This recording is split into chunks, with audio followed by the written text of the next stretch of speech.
한 나라의 흥망성쇠는 그 열쇠가 하나님 손에 있는 줄로 믿습니다.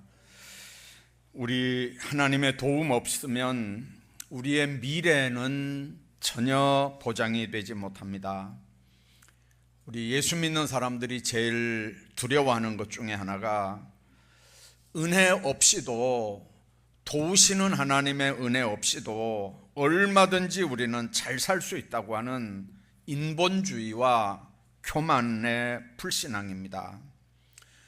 오늘날 우리 기독교인들이 가장 필요한 것은 하나님의 은혜고, 우리 기독교인들이 한 목소리로 간구해야 되는 기도 제목도 그래서 하나님의 은혜입니다. 하나님의 은혜가 떠나면 가정과 국가는 존재하지 못한다고 하는 역사를 우리는 너무 잘 압니다. 성경은 의인은 나라로 영화롭게 하고 죄는 백성을 욕되게 한다고 말씀합니다. 동성애 같이 문란하고 또 국가에서 문화재라고 하는 명목으로 엄청난 재정을 투입하는 무속이 성행하고, 그리고 하나님을 대적하는 죄 많은 이 땅을 하나님은 지금도 안타까운 눈으로 바라보고 계시는 걸 우리가 압니다. 그러나 하나님의 은혜가 임하도록 기도하는 기도의 용병들이 버티고 있는 나라는 절대로 망하지 않습니다. 새벽마다 나라와 민족을, 그리고 위정자들을 위해서 그들의 죄를 끌어안고 눈물로 기도드리는 한국교회 때문에 이 나라 이 민족이 그래도 이만큼이라도 사는 거지, 여러분들 정치하는 사람들 때문에 이 나라가 이렇게 존재하지 않는다고 하는 걸 여러분들 아셔야 합니다. 오늘 읽은 본문을 보면 아수르 왕 사네립이 예루살렘을 완전히 포위했습니다. 이스라엘은 지금 국가적인 위기를 만난 겁니다. 히스기야 왕은 어떻게 하든지 예루살렘 성만이라도 지키기 위해서 성전에 있는 모든 보물들과 심지어는 문과 기둥에 입혀놓은 금까지 다 벗겨서 다 갖다 바치면서 사네립의 요구를 들어줬습니다. 그런데 그렇게 하면 이 사네립이 예루살렘 포위망을 풀고 자기 나라로 갈 줄 알았습니다. 그런데 그건 히스기야의 착각이었습니다. 여러분들, 하나님을 의지해야 될 사람들이, 하나님을 믿고 맡겨야 될 사람들이 세상 권세를 믿고 그들과 결탁을 하고 타협을 하면 1000번 만번 그들에게 이용당하고 배신당한다는 사실을 이 히스기야 왕은 뼈저리게 체험을 합니다. 받을 건 다 받고, 그리고 사네립은 랍사게를 통해서 협박 편지를 보냅니다. 그 내용은 지금이라도 항복하라는 겁니다. 살아계신 하나님을 모욕하는 그런 편지를 썼습니다. 이런 상황에 히스기야는 더 이상 굴욕만 당하고 있을 수는 없습니다. 그는 국가가 절망의 위기에 처해 있고 동서사방이 다 막혀 있을 때 하나님의 백성들이라면 뭘 해야 하는지를 알았던 사람입니다. 그는 하늘을 향해서 손을 들고 하나님 앞에 부르짖기 시작했습니다. 여호와여, 귀를 기울이소서. 여호와여, 눈을 떠 보옵소서. 여호와여, 우리를 구원하소서. 이게 히스기야가 하나님 앞에 했던 기도의 골자입니다. 어떻게 히스기야가 그런 기도를 했습니까? 오늘 14절에 있는 말씀 보면 여호와의 전에 올라가서 그렇게 말씀합니다. 하나님의 성전에 히스기야가 올라가서 기도했다고 그랬습니다. 19장 1절에도 보면 여호와의 전에 들어가서 그렇게 했습니다. 히스기야 왕은 사자가 보낸 편지를 받고 그 편지를 들고 하나님의 성전에 올라간 겁니다. 요즘 같은 위기 상황이면 국무회의를 한다든지 무슨 군치위관 회의를 할 텐데 히스기야는 그렇게 하지 않고 하나님 앞에, 하나님의 성전에 올라갑니다. 전쟁의 때에 전쟁터로 가지 않고 왜 하나님의 성전으로 올라갔을까요? 이 문제는 인간적인 방법 다 해봤고, 이 문제의 열쇠는 사람에게 있는 게 아니고 하나님께 있는 걸 히스기야가 알았기 때문에, 이 문제는 기도해야 해결된다고 하는 걸 알았기 때문에 하나님 앞에 기도하는 일을 선택을 합니다. 영국의 엘리자베스 여왕 말대로 일개 사단의 병력보다 천군 천사를 움직일 수 있는 기도의 위력이 더 강하다고 한 말, 엘리자베스가 한 말이지만 옛날에 히스기야도 그 비밀을 분명히 알았습니다. 아까 얘기한 것처럼 히스기야는 산헤립에게 1차로 쏘갔습니다. 성전의 금은보화 다 주면 이 문제가 해결될 줄로 알았다가 스스로 배신당하고 쏘은 거거든요. 인간은 믿음의 대상이 아닙니다. 이제 그는 하나님 앞에 빈손 들고 성전에 올라가는 방법 외에 다른 방법이 없는 걸 알았습니다. 그래서 하나님 앞에 부르짖는 겁니다. 여호와여 귀를 기울이소서, 여호와여 눈을 떠보옵소서. 19절에 여호와여 이제 우리를 그 손에서 구원하소서. 세상에서 우리가 살면서 많은 풍랑, 많은 문제들을 만날 수 있습니다.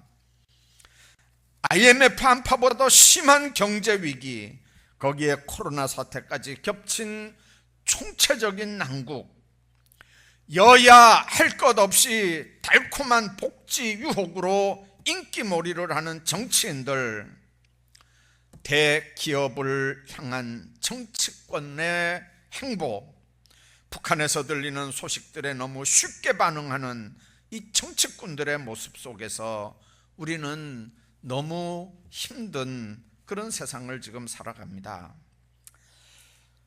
한때 우리 크리스찬들은 정말 뭔가 인간적인 방법 가지고 평화도 되고 통일도 되고 아주 잘 먹고 잘 사는 문제들도 걱정 없이 잘 되고, 하나님 없어도 얼마든지 머리만 잘 쓰면, 노력만 하면, 땀만 흘리면 잘 돼가는 거라고 생각했습니다.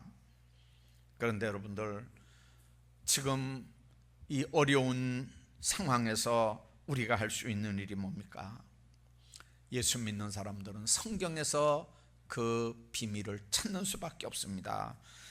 히스기야가 어찌했는지를 오늘 우리가 생각해야 되는 게 그래서 그렇습니다. 그는 사람을 만나기 전에 성전에 올라가서 먼저 하나님을 만났습니다. 전문가들, 군 지휘관들하고 의논하기 전에, 사람들과 의논하고 작전을 세우기 전에 먼저 성전에 올라가서 하나님께 그 문제를 아뢰입니다. 어려운 전쟁 때에 그는 인간적인 방법을 선택하지 않고 성전에 올라가서 하나님을 찾고 하나님과 담판을 짓는 기도의 방법을 선택하는 겁니다. 여러분들이 어려운 일을 당할 때 여러분들은 어떻게 문제를 해결해 나갑니까? 나라가 어려울 때 왕이 성전에 올라가 기도하는 일은 너무 당연한 일 아닙니까? 그런데 오늘 우리가 어려운 일을 당할 때 우리는 이 문제들을 어떻게 풀어나갑니까? 다윗은 시편 86편 7절에서 그렇게 고백을 합니다.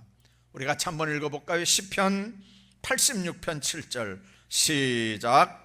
나의 환난 날에 내가 주께 부르짖으리니 주께서 내게 응답하시리라. 다윗이라고 왜 문제가 없었겠습니까? 다윗이라고 왜 하나님 앞에 부르짖을 일이 없었겠습니까? 그런데 환난의 날에 내가 주께 부르짖으리니 주께서 내게 응답하시리라. 그럴 거라고 추측하는 겁니까? 아닙니다. 어렸을 때부터 너무 많은 경험들을 했기 때문에 다윗은 환난 때마다 하나님 앞에 엎드렸고 부르짖었고 그때마다 하나님께서 응답하신 걸 경험했기 때문에 그는 담대하게 이런 고백을 하는 겁니다. 마찬가지로 가정이나 국가가 어려울 때 성도들이 하나님의 성전에 올라가서 기도하는 일은 너무 당연한 일 아닙니까? 히스기야는 자신만 기도하지 않고 하나님의 종 이사야에게 기도 요청을 합니다. 어려운 문제가 있을 때 주의 종들에게 기도 요청하는 일은 너무나도 당연한 일입니다. 환난을 당한 성도, 시험을 만난 성도들이 있습니까?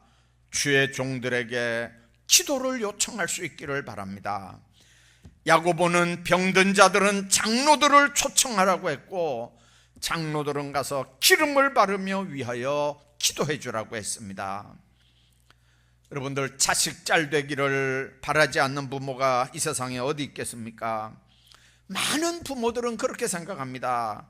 다른 사람은 몰라도 내 자식들만큼은 성공해야 된다고 얘기합니다. 그러면서 실제로는 자녀들을 위해 축복의 무릎을 꿇는 부모들은 별로 많지 않습니다. 우상 숭배하고 미신 섬기는 사람들도 지성이면 감천이라고 그렇게 얘기합니다. 여러분들, 어떻게 보면 아주 성경적인 것 같은 얘기 아닙니까? 지성이면 감천이래요. 그래서 자기들 방식대로 자녀들을 위해 정한수 떠놓고 빌기도 하고 고사도 지내지 않습니까? 하물며 많은 성도들이 자녀들의 장래는 부모의 무릎에 달려 있다고 인정하면서도 자녀들을 위해서 얼마나 무릎을 꿇는지 부모들이 성찰해 봐야 합니다. 자녀들의 장래를 위해 부모들이 진지하게 무릎을 꿇을 때 사람을 변화시키는 하나님의 능력이 부모와 자녀들을 놀랍게 변화시키는 겁니다. 자녀들을 위해 눈물로 기도하는 부모, 성전에서 자녀들을 위해 축복 기도하는 부모들의 무릎에서 이 나라와 민족을 위해 일하는 하나님의 자녀들이 많이 배출되는 그런 놀라운 기적들이 일어나기를 주의 이름으로 축원합니다. 뿐만 아니라 히스기야가 했던 두 번째 일은 19장 1절에 보니까 히스기야 왕이 듣고 옷을 찢고 굵은 배를 입고 여호와의 전에 들어갔다고 그랬습니다. 이건 히스기야 왕의 회개하는 모습을 의미합니다. 구약 시대는 왕이든지 백성이든지 성도들이 피통과 원통함을 표시할 때 옷을 찢었습니다. 죄를 뉘우치고 마음 아파할 때도 굵은 베옷을 입었습니다. 그런 관습대로 히스기야도 지금 그렇게 한 겁니다. 그런데 자기만 옷을 찢고 배를 두른 게 아니고 19장 2절에 보면 국내 대신 엘리야김, 서기관 셈나, 제사장 중 장로들에게 굵은 배를 둘러서 같이 기도하게 하는 겁니다. 다시 말하면 나라가 위기에 처해 있을 때 왕은 말할 것도 없지만 중진들을 중심으로 먼저 하나님 앞에 회개 운동이 벌어졌다는 얘기입니다. 유대인들은 죄를 회개할 때 옷을 찢고 굵은 배를 입고 채를 뿌리면서 죄 위에 앉아서 여러분들 회개했습니다. 옷을 찢고 벗는다는 말은 자기의 자존심을 다 내려놓는다는 말입니다. 뿐만 아니라 자기를 한없이 낮추는 겸허한 모습을 의미하기도 합니다. 나라와 민족이 어려울 때 하나님 앞에서 자기 자신을 무릎 꿇릴 수 있는 삶은 하나님 앞에 문제도 해결받지만 하나님의 긍휼도 얻을 수 있는 놀라운 방법인 걸 믿으시기를 바랍니다. 유대인들은 그렇게 했습니다. 히스기야 왕은 그렇게 했습니다. 여러분들, 우리나라는 위정자들이 지금 국가적인 위기에서 뭘 합니까? 멀리 앞에 있는 얘기는 안 하겠습니다. 이명박 대통령 때 우리는 장로가 대통령 된다고 얼마나 좋아했는지 모릅니다. 근데 양반이 선거 얼마 전에 조계종에 가서 총무원장에게 총무원장이 내민 수십 가지 요구사항에 장로가 사인을 해주고 그들의 후원을 받아서 청와대에 들어갔습니다. 박근혜 대통령 때는 청와대에서 구판이 벌어졌다는 소문이 들리고 시끄러워지니까 이 대통령이 직접 나와서 청와대에서는 구판 벌린 일이 없다고 해명하는 성명서를 발표한 일이 있습니다. 그런데 실제로는 저거 한번 보십시오. 병신년에 병신 같은 짓을 한 거예요. 한번 보세요. 저기가 밑에 아래 글씨 한번 보세요. 꽃갈모자 있는데 거기 보면 국회의사당 제1회의실이라 소회의실에서 저 짓을 한 거예요. 여러분들, 국회에서 어떻게 저럴 수 있냐고 하니까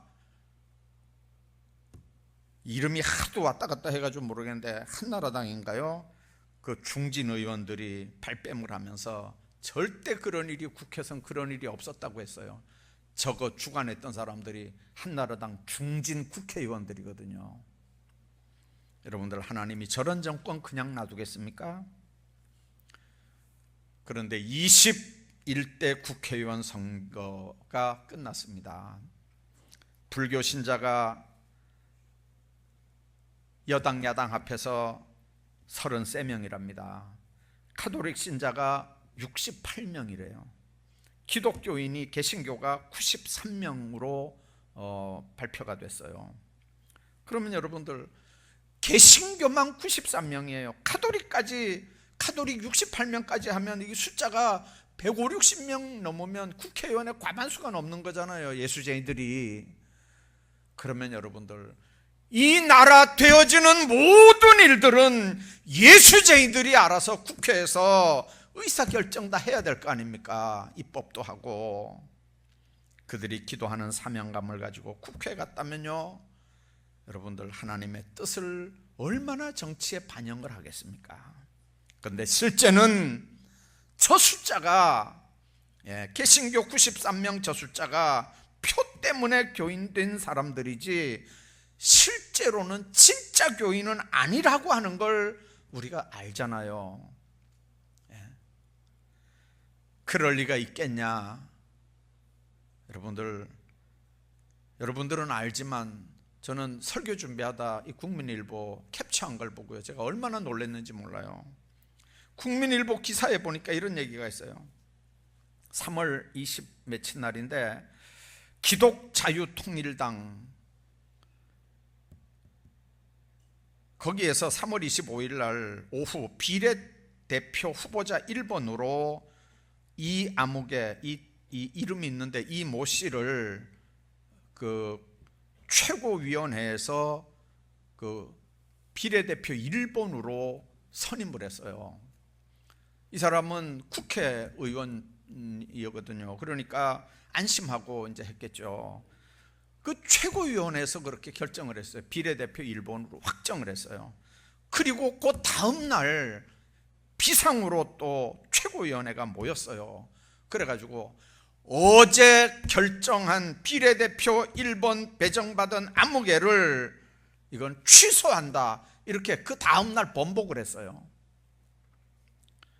최고위원 전원의 반대로 부결했다, 번복했다, 이렇게 발표했다고요. 그 이유가 뭔지 보니까 이제 깜짝 놀랐어요. 공천심사위원회에서 결정한 기독자유통일당 비례대표 1번 이모 씨가 불교 방송과 인터뷰를 했는데 이런 얘기를 했대요.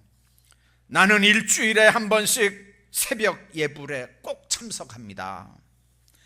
내가 18대 국회 때는 템플스테이 예산을 정말 굉장히 많이, 그래서 전국에 있는 온갖 사찰이 다 템플스테이 할 수 있도록 그거 제가 만들어 드렸습니다.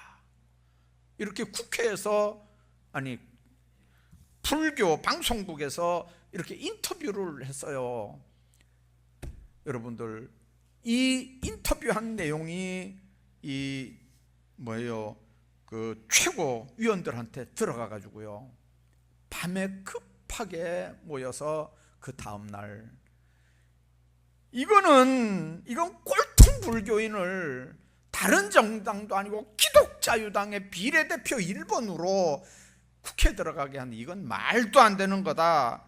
세상에, 그래가지고 비례대표 1번으로 올라간 국회의원 후보를 번복하는 일이 3월 25일 날인가 있었다는 얘기예요. 여러분들, 기막힌 얘기 아닙니까?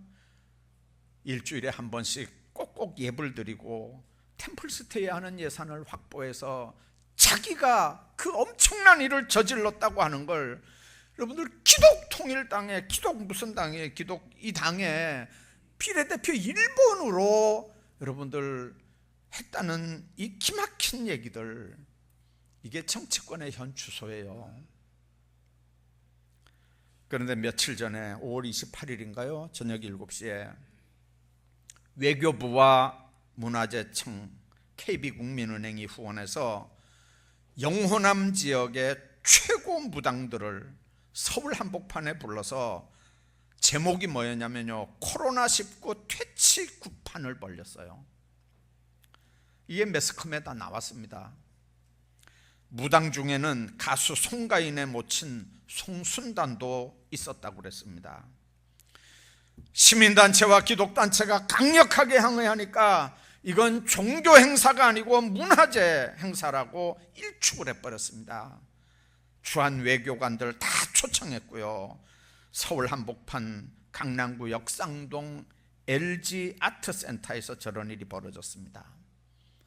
여러분들, 외교부가 주관해서 외교부 주한 외교사절이 다 참석한 거거든요. 문화재청이 주관한 거거든요. 그러면 초등학교 학생도 이 일은 정부가 주도한 행사였다는 거 다 알잖아요. 여러분들, 저기 돈이 얼마나 들어가는지 압니까? 조선시대 민비가 그렇게 굿을 많이 벌리다가 나라를 망해먹었는데, 이 밝은 세상에 지금도 정치인들이 똑같은 짓을 하고 있다는 거예요. 여러분들, 우상 숭배하는 개인이나 가정이나 나라가, 그럼에도 잘 사는 나라가 지구상에 있습니까? 저는 개인적으로 일본이 우리보다 잘 사는 내실이 있는 나라인 줄 알았어요. 일본에 대해서 얘기할 때 흔히 개인은 가난하지만 국가는 부자라고 하는 말을 전 여러 번 들었어요. 여러분들, 그 부자 나라에 일본 청년들 75%가 지금요, 우리 같으면 그 무슨 연금인가요? 그거 안 넣는데요. 청년의 75%가 그거 안 넣는데요. 왜 안 넣는지 아세요? 사진 한번 띄워보세요. OECD 35개국 중에 OECD 35개국 중에 국내 총생산 GDP 대비 외환부채 비율을 보니까요, 저 크게 좀 해봐봐요, 사진을. 제일 윗줄, 저 새빨간 그래프, 저거 새빨간 줄 제일 위에, 저게 일본이거든요. 237.13%로 세계 1위예요. 이게 언제 얘기냐면 2019년 10월 현재거든요. 2019년 10월 현재 237.13%로 일본이 전 세계에서 국내 총생산 대비 빚이 가장 많은 나라가 제 일본이에요. 2등 보이나요? 그리스 184.85, 스위스. 3위는 132.16 이탈리아. 4위가 120% 포르투갈. 한국이 몇 번인가 이렇게 봤더니 쭉 내려가서 보니까 한국은요 26위였어요. 26위. 그런데 얼마였느냐? 37.92%예요. 이게 2019년 10월이거든요. 최근에 보니까 40%가 넘었대요. 그리고 대통령 임기가 끝날 때는 이게 50%가 넘어간대요. 그러면 35개국 중에 우리나라가 중간 이상으로 올라가는 거예요. 이게 뭘 의미하는 거냐면요, 남의 빚으로 남의 빚을 내서 잘 산다는 의미거든요. 저게 여러분들, 남의 빚 많이 내서 잘 사는 게 뭘 의미하는지 알겠어요? 그러니까 일본 아이들은요, 청년들은 75%가 복지 뭐 이런 거 돈 안 내는 거예요. 어떻게 될지 알고 돈을 내요. 우리는 하나님 앞에서 지금 굵은 배를 두르고 내 옷을 100번 찢어도 소용이 없어요. 요엘 선지자가 말한 것처럼 너희는 옷을 찢지 말고 마음을 찢으라고 한 걸 기억해야 합니다. 우리는 하나님 앞에 허물투성이인 사람들입니다. 알량한 자존심 내려놓고 교만의 옷을 찢고 거짓의 옷을 찢어야 됩니다. 불신앙의 옷을 찢고 위선의 옷을 찢어야 합니다. 마음을 찢고 심령을 찢어야 크게 회개입니다. 우리는 정치인들 향해서 비판은 잘하지만 나라와 민족을 품고 위정자들을 놓고 무릎 꿇지 못한 죄를 우리가 회개해야 되거든요. 뿐만 아니라 히스기야는 14절 15절에 있는 말씀 보니까 히스기야가 그 편지를 여호와 앞에 펴놓고 그 앞에서 기도했다고 말씀합니다. 19장 10절부터 13절에 보면 아수르 왕 사네립이 히스기야에게 다시 보낸 협박 편지 내용이 소개가 됩니다. 그 편지 내용이 뭡니까? 네가 아무리 발악을 해도 예루살렘은 멸망한다. 너희가 믿는 여호와 하나님 절대로 너희를 구원하지 못한다. 우리를 대적하는 모든 나라는 여태까지 다 망했다. 그러니까 딴 생각하지 말고 하나님이 우리를 도와주실 걸 뭐 그런 생각하지 말고 빨리 항복해라 하는 게 그 사네립이 보낸 편지입니다. 여러분들, 그 상황에서 히스기야가 할 수 있는 일이 뭐겠어요? 편지만 보냅니까? 사람들 듣는 데서 고함을 질러가면서 막 그 일들을 벌였습니다. 그러니까 히스기야가 그 협박 편지를 들고 할 수 있는 일이 성전 가서 펴놓는 거예요. 그리고 그 편지를 하나님 앞에 펴놓고 기도하기 시작했습니다. 편지를 펴놓고 하나님 앞에 기도했단 말이 뭔 말입니까? 자신의 억울함, 괴로움, 두려움, 약함 다 숨기지 않고 자신의 인간적인 방법으로 하나님의 성전에 있는 금붙이들을 다 뜯어내다가 사네립에게 줬던 그 인간적인 방법들 회개하면서 정말 하나님 앞에 엎드리는 거죠. 여러분들, 하나님 앞에 펴놓을 여러분들이 받은 편지들은 없는지요? 기도하는 모든 성도들에게는 이런 편지가 없을 수 없습니다. 답답하고 억울하고 기막히고 울고 싶고 가슴을 쥐뜯고 싶고 하나님께만 통사정하고 울부짖고 싶은 그런 사연의 편지들 말입니다. 이 시간에 하나님께 그 편지를 펴놓고 기도하시기 바랍니다. 위로하시고 근본적으로 문제를 해결해 주시는 주님께서 여러분들 그 문제들을 해결해 주실 줄로 믿습니다. 히스기야가 그 편지를 놓고 어떻게 하나님 앞에 기도합니까? 아주 구체적으로 기도했습니다. 16절 보십시오. 귀를 기울여 들으십시오. 그렇게 합니다. 무슨 뜻입니까? 사네립이 저 기고만장한 공갈 협박 소리, 저 아수르 군대의 저 함성 소리, 그들의 말발굽 소리 여호와여 좀 틀어 주십시오 하는 그런 뜻입니다. 애타게 부르짖는 내 기도 제발 좀 들어 주십시오 하는 그런 부르짖음입니다. 뿐만 아니라 16절 하반절에 눈을 떠서 보시옵소서 그랬습니다. 무슨 뜻입니까? 하나님이여 사내립이 보낸 편지가 여기 있습니다. 이 편지에 기록된 공갈 협박하는 이 내용을 좀 보십시오. 하나님을 회방한 내용을 한번 살펴보십시오 하는 그런 심정입니다. 계시록 1장 14절에 보면 그의 눈은 불꽃 같고 그랬습니다. 하나님의 눈앞에는 숨길 것도 없고 드러나지 않을 것도 아예 없습니다. 19절에 이제 우리를 그의 손에서 구원하옵소서 그랬습니다. 이게 히스기야의 믿음입니다. 사실은 인간적으로 해봤잖아요. 사기 한번 당해봤잖아요. 이제는 이 방법밖에 없는 거예요.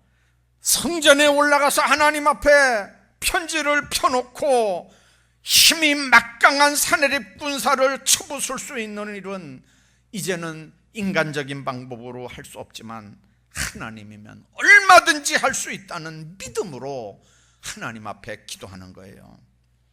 여러분들, 기도는 히스기야처럼 믿음으로 하는 겁니다. 왜 히스기야가 편지를 펴놓고 기도했을까요? 시편 94편 9절을 한번 보십시오.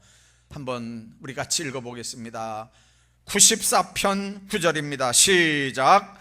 귀를 지으시니가 듣지 아니하시랴, 눈을 만드신 자가 보지 아니하시랴.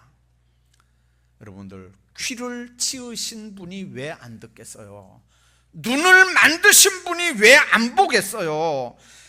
그래서 19장 20절에 내게 기도하는 걸 내가 들었노라, 그렇게 말씀하는 거예요. 히스기야가 편지를 놓고 기도할 때 하나님께서는 깨알같이 적은 사내립의 편지를 다 읽으셨는 줄로 믿습니다. 그리고 응답해 주셨습니다. 19장 35절을 보면 히스기야의 성전 기도 그대로 이스라엘에게 구원이 임합니다. 그날 밤에 하나님의 사자가 아수르 진영을 휩쓸어 버립니다. 아침에 일어나 보니까 아수르 사내립 군대 18만 5천 명이 다 송장이 됐다 그랬습니다. 그런 상황 속에서 사내립은 몇 명 남지 않은 군대들을 거느리고 자기 나라로 되돌아갔는데, 이사야가 예언한 것처럼 사내립은 돌아가서 바로 자기 두 아들에게 암살을 당하고 맙니다. 남도 아니고 자기 아들들에게 죽임을 당합니다. 시편 1편 6절에 그런 말씀이 있습니다. 대저 악인의 길은 여호와께서 인정하시나 대저 의인의 길은 여호와께서 인정하시나 악인의 길은 망한다, 그렇게 말씀합니다. 만일 히스기야가 성전에 올라가지 않고 사내립의 비유나 마치고 그렇게 했다면 어떻게 상황이 전개됐을까요? 물론 이스라엘은 아수르의 종이 되고 말았을 거고, 히스기야는 무슨 꼴이 됐겠습니까?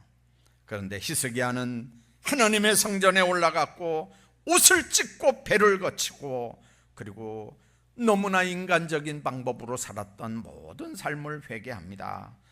그리고는 랍사게가 보낸 편지를 성전에 폈습니다. 아버지의 긍휼을 구하는 기도를 드리고 응답을 받은 겁니다. 인간적으로는 전혀 불가능한 이 놀라운 일들, 이 엄청난 기적을 그는 기도하면서 응답을 받은 겁니다. 하나님의 성전에 엎드린 기도 때문에 히스기야는 살고 이스라엘 나라는 회복이 됩니다. 사랑하는 여러분, 호국의 달 6월에는 특별히 정말 나라와 민족을 위해서 더 기도할 수 있기를 바랍니다. 하느님이 보호하사 우리나라 만세입니다. 우리나라가 금년 한 해도 총체적인 어려움들을 잘 극복하고 승리할 수 있는 그런 민족이 되도록 히스기야처럼 기도하는 성도님들, 그런 정치인들 되게 해달라고, 그런 경제인들 되게 해달라고, 여러분들 기도하면서 6월을 보내시기를 주의 이름으로 축복합니다.